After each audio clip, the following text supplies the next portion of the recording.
let me simply add that it's my very good honor to meet you, and you may call me...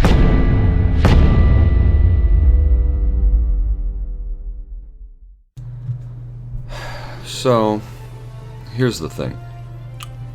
I've been busy, and I don't want to read out a full review to you guys because it's not going to get seen a lot. Well, that's fine. Because I realized that even though I'm not getting many views, if videos don't get seen a lot, I can do whatever I want, right? And I just got this new microphone, which hopefully you can tell the difference of. I still have to play with it. This is the first time using it. So I think I'm just going to wing it. So here we go.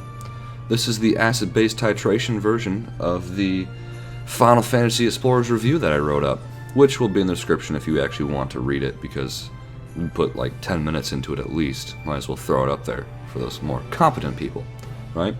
Quick and dirty, here we go. Final Fantasy Explorers, the Monster Hunter clone of Final Fantasy, right? Uses the job systems from Final Fantasy Tactics, and it's pretty sweet. It's pretty legit, actually. The game is actually a lot of fun. You go out and you kill different summons, which is a blast, or eidolons, if you will. They're usually the good guys that you summon down, but now they're the bad guys. And it's actually fairly challenging. It's fun in its own right. The jobs are top-notch, allows a lot of customization. The abilities are fucking legit.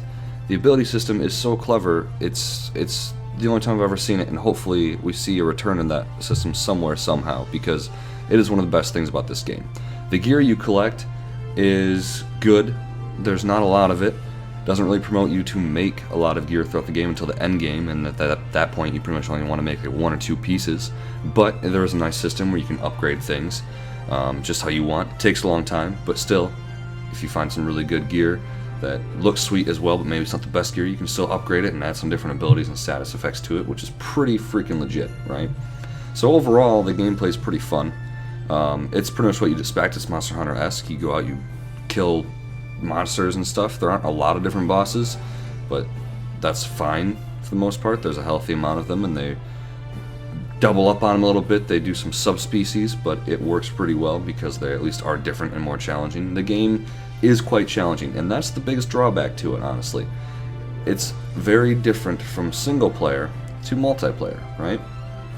So in single player, you can take monsters with you, they pull some aggro, they do a little bit of work, it's good, it's fun, and the bosses are challenging, but you're pretty much a powerhouse, right? By yourself playing solo.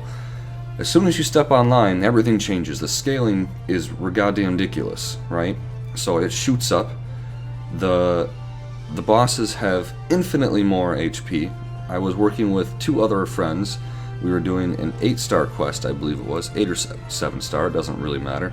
And we fought for about 30 minutes and got the boss down maybe a fourth of its HP. When contrastingly, when I was doing single player, solo by myself with just 1 monster, I was able to kill it in about 3, right? And it was still challenging a little bit. I still had to play smart, but you know, it wasn't 30 minutes of just aimless fighting and just this thing being a giant fucking tank. And that just wasn't just 1 quest, it was a lot of them. So honestly, playing multiplayer, not that fun, not that rewarding.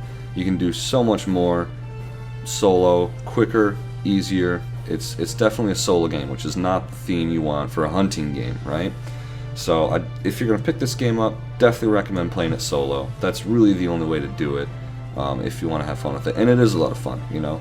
You also have to watch out for the biggest thing this game is that they, besides that, of course, is that they try to make one open map, not really open, but one large map, and so you can traverse all the biomes, the entire map in one mission if you have the time for it. But that's what the biggest problem is there's still loading screens and stuff, but you have to run a lot in this game, right? So a lot of times in the end game there are multiple eidolons you need to kill in one quest. Well, they'll be at the top and bottom of the map in opposite corners, and it'll take a good 25 minutes to run from one end to the other, right? Especially if you're gathering, you know, materials and killing a few enemies, which you should be, obviously, because as the theme of any hunting game, you always need more shit. So you gotta watch out for that. There's a bunch of running, there's a bunch of downtime in the game, which is really unfortunate. But, you know, all the effects look great, the graphics are, you know, par. They're not amazing, they're not bad, if you will. They are a little rough because whenever you make armors and things that look really sweet at the armory, then you take them on quests, it's just a bunch of pixels, but that's mostly the 3DS being absolute crap. So you really can't hold it against it too much, you know, it's only got so much it can work with. Keep in mind that the 3D is non-existent in this game, which you don't really need it. That's neither here nor there. It's just, you know, some people like it, I guess, but you don't have the option. There's no 3D in the game, right? The sound effects are awesome. Okay, they're good. Like their Final Fantasy pays homage to it all, right? Like all the sound effects are pretty much you'll recognize from like all the past Final Fantasy games. Tactics primarily, really they borrowed a lot from that. And when you go into certain trance surges, which is one of the biggest selling points of the game, that's what actually allows you to turn into certain Final Fantasy heroes. You get their heroes' music, which is a nice touch. I mean, for the most part, you get that. So it's pretty good. I really enjoyed it. My friends enjoyed it playing single player. As soon as we hopped in multiplayer, like I said, not a fan. So honestly, the replay value is hindered by that quite a bit. But you know, if you like the single player game and you want a good hunting game, something to buy your time, there's definitely a lot of time in this game still. There's a lot of gear to collect in the end game and a lot of sweet looking gear too. A lot of it looks really cool. And it's not too hard to farm for things. So it's not like Monster Hunter where you have a 2% chance to get in something. It's more like, you know, it felt like a 5 to 10% chance to get in the rarest item. And I could farm those pretty quickly and pretty easily by myself.